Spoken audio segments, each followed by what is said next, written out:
Assalomu alaykum hurmatli kanalimiz obunachilari.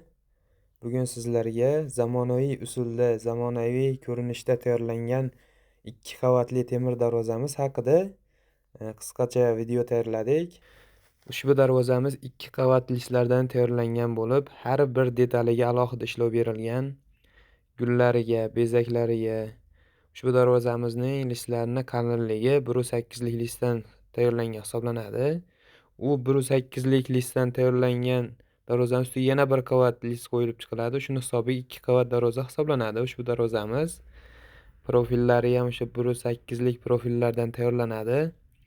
Mana natijani qarab turinglar azizlar. Hamma detaliga ustalar alohida e'tibor berib ishlangan. Agarda sizlarga ham xuddi shunga o'xshagan darvozalar kerak bo'lsa, ushbu raqamlarga bemalol telefon qilsangiz, O'zbekiston bo'ylab yetkazib o'rnatib berish hammasi bepul hisoblanadi. Agar sizga ham shu va shunga o'xshagan darvozalar kerak bo'lsa, ushbu raqamlarga qo'ng'iroq qiling va kanalimizga a'zo bo'lishni unutmang.